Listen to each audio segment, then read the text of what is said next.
Haridwar Bhagwanpur block ग्राम पंचायत इब्राहिमपुर मसई इनायतपुर और हलजोरा में चकबंदी विभाग की ओर से पुनः मपाई शुरू हो गई है। हरिद्वार भगवानपुर ब्लॉक ग्राम पंचायत इब्राहिमपुर मसई इनायतपुर और हलजोरा में चकबंदी विभाग की ओर से मपाई पुनः शुरू हो गई है। स्वामी घनश्याम महाराज ग्राम प्रधान इब्राहिमपुर मसई तहसील ब्लॉक भगवानपुर जिला हरिद्वार के द्वारा कुछ दिनों पहले एक प्रस्ताव भेजा गया था, जो कि जिलाधिकारी के आदेश पर पास कर दिया गया है, जिसमें जिलाधिकारी हरिद्वार के निर्देश दिए गए थे। पुलिस बल भी तैनात रहेगा और पीएससी के साथ में पुनः पैमाइश की जा रही है। इब्राहिमपुर मसई में बताया कि जो गरीब किसान की जमीन में चकबंदी विभाग की ओर से जो जमीनों को लेकर झोल झाल हुआ था 2016 में, इसीलिए अब दोबारा से पैमाइश की जा रही है। ग्राम प्रधान घनश्याम महाराज जी ने कहा कि पैमाइश के दौरान 3 टीमों का गठन किया गया है और 3 टीमें ही मौके पर पैमाइश कर रही हैं। और कुछ लोगों ने बताया कि जो चकबंदी विभाग की ओर से 2016 में जो जमीनों की पैमाइश की गई थी, उनमें से बहुत ज़्यादा ही झोल हुआ था। जैसे कि कुछ किसानों की ज़मीन किसानों के नाम तो थी, लेकिन मौके पर कब्जा किसी और का किसान का हो रहा था। मौके पर गांव इब्राहिमपुर मसई व इनायतपुर हलजोरा के जो ग्राम के किसानों का कहना है कि वह कुछ अच्छा काम हो रहा है और बहुत ही शांतिपूर्वक मपाई काम चल रहा है। और हम अपने जो हमारी ज़मीन कब्जाई हुई थी या फिर नाम तो ठीक, लेकिन हमें मिली नहीं थी, अब हमें वापस मिल रही है। इससे हम ग्राम प्रधान व शासन का बहुत धन्यवाद करना चाहते हैं। और हम ग्राम प्रधान स्वामी घनश्याम महाराज जी के साथ हैं।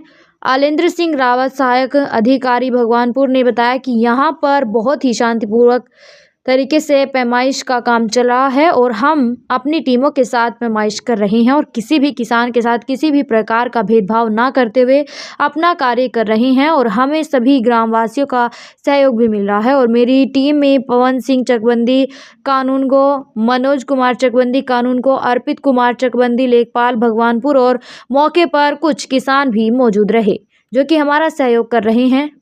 हमारे ऐसे किसान थे जिनको अभी तक ज़मीन नहीं मिली थी। कुछ ऐसे पट्टेधारक थे जिन पट्टेधारकों के ज़मीन तो 15 बीघे नाम थे, पर उन्हें मिली हुई थी 10 बीघे, किसी को 12 बीघे मिली हुई थी। अधिकतर किसानों को ज़मीन कम मिली हुई थी। उस ज़मीन को पूरा करने के लिए मैंने प्रयास किया। जब प्रयास किया तो मेरे को पता चला ये अधिकतर किसान तो नक्शे के खिलाफ बैठे हुए हैं। उनकी पैमाइश ही नहीं हो पा रही। जब भी जहाँ पर भी हमारे पटवारी कानून को हमारे पैमाइश करने के लिए गए, जिस सेक्टर में उन्होंने पैमाइश करी वहाँ पर अधिकतर किसान गलत मिले। इसलिए हमने ये बात अपने डीएम साहब के सामने बात रखी। साहब, हमारे किसान जो है नक्शे के खिलाफ बैठे हुए। पिछले स्टाफ ने जो पैमाइश की थी वो नक्शे के खिलाफ पैमाइश की थी। उसके बाद में डीएम साहब ने फिर एसडीएम साहब को बोला कि इसकी एक बार आप गाँव के सभी किसानों को बुलाकर और पटवारी कानूनों को पूरे चकबंदी स्टाफ को बुलाकर इसकी बैठक करो। फिर वो बैठक करी गई। उसमें हमारे एसडीएम साहब ने फिर चकबंदी स्टाफ से लिखित में ये जवाब मांगा, क्या ऐसे ही है नक्शे के खिलाफ पैमाइश हुई? तो उन्होंने लिखित में दिया कि हाँ, अधिकांश जगह नक्शे के खिलाफ किए गए हैं। तब जाकर डीएम साहब ने पुनः पैमाइश के पीएससी के साथ पुनः पैमाइश के आदेश करे हुए हैं।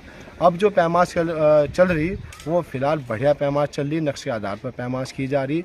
और अधिकतर किसान, मुझे लगता है अधिकतर किसान जिनकी पैमाइश हो रही है वो सभी इससे संतुष्ट है। तो अभी तक आपकी पंचायत के कितने मजरों में अभी नपाई हो चुकी है? अभी हलजोरे में चल रही है, फर्स्ट नंबर पर चल रही है पैमाइश। अच्छा, हलजोरे में चल रही है। जी जी जी। अच्छा, इसके बाद पूरी पंचायत में पैमाइश होगी इसकी। अच्छा, तो आपके हिसाब से लगभग कितनी बीघा ज़मीन है जो यहाँ से कब्जा मुक्त कराई जाएगी? नहीं, कब्जा मुक्त तो ये है, जो बचत के नंबर होंगे वो तो अलग छोड़े जा रहे हैं जी, पंचायत के लिए छोड़े जा रहे हैं। जी जी। लेकिन इसमें सबसे बड़ा जो फायदा हो रहा है वो पट्टेधारकों का फायदा हो रहा। जिन पट्टेधारकों को कह दिया जा रहा था कि भाई तुम्हारे पट्टे की पैमाइश नहीं होती है तो खारिज हो रखे, लेकिन अब उन्हें आसानी से उन सभी के पट्टे पूरे हो रहे। जिस भाई की ज़मीन छुट्टी हुई थी उनकी पूरी हो रही है। अच्छा, ग्रामवासियों का आपको सहयोग मिल रहा है? पूरा सहयोग है, पूरा फुल सहयोग है सभी ग्रामवासी। और शासन प्रशासन बिल्कुल निष्पक्ष शासन भी अपने साथ में है, निष्पक्ष होकर कर रहे हैं? हाँ हाँ, पूरी निष्पक्षता के साथ में पैमाइश चल रही है। चलिए, ठीक है, धन्यवाद प्रधान जी। हिंदी आपकी? यहाँ जी 18 बीघे ज़मीन है हमारी। अच्छा, एक चकाव जो नपेगा और दूसरा 2-4 दिन के बाद में। तो सही चल रहा है ना भाई का कार्य? बिल्कुल सही चल रहा है जी। हमें पूरी मिल गई, पहले कम मिली हुई थी, पूरी मिल गई हमें। अच्छा, हाँ। तो ये 2016 में जो चकबंदी हुई थी तो उसमें गड़बड़ थी, वो सही तरीके से नहीं हो पाई थी? सही नहीं, गड़बड़ हुई थी, इसमें गड़बड़ थी, इसमें अब सही तरीके से हो रही। अच्छा, तो आपको इसका लाभ मिल गया? लाभ मिल गया जी। जून में पैमाइश शुरू हुई थी हमारे यहाँ जी, और मेरा एक छोटा बेटा था, दिया ही नहीं था मुझे अब तक वो। तो जोन में इन प्रधान जी ने दिया था मुझे। कितना बीघा? वो था 7 बीघे। अच्छा। और अब मेरी ज़मीन ग्राम समाज में आबादी में दर्ज है, आबादी में छुट्टी पड़ी 14 बीघे ज़मीन। अब उम्मीद करूँ वो भी मिल जाए मुझे इस पैमाश में। और ये इसके विषय में क्या कहना चाहेंगे आप? सर ये पैमाश सही हो रही, बिल्कुल ठीक ठाक हो रही, बिगड़ पैसों की हो रही। हम इसका स्वागत करते हैं। 100 नंबर में बैठा है चक, उसका 100 नंबर में तो 100-150 नंबर में चक दे रखा है। वो अपनी ज़मीन देखेगा, जब चकबंदी तहसील में चला जाएगा रिकॉर्ड, तो अपनी ज़मीन देखेगा। मैं मेरा 100 नंबर में चक था, ये 150 में की जा रहा है। अच्छा, जो ये गड़बड़ी हुई है ये कितने साल पहले हो रखी है, किसके कार्यकाल में हुई है? ये तो पिछले जो पूर्व प्रधान थे उनके कार्यकाल में सारी पैमाश हुई थी। और जब मैं खुद ही अपने बता रहा, मेरे भाई का जो है मदन सिंह जी का जो पट्टा था, दिल्ली का पट्टा, चकबंदी बाहर था, और उस पर जो है ना वो एक चक नाप दिया जिससे कि वो चकबंदी बाहर है। तो इसी प्रकार से बहुत हमारे ग्राम सभा के अंदर ऐसे जब घोटाले सामने आए तो प्रधान जी ने इसको निर्णय लिया कि इसके दोबारा पैमाश की जाए। जो पहले चकबंदी हुई थी वो कब हुई थी? वो 2016 से हुई।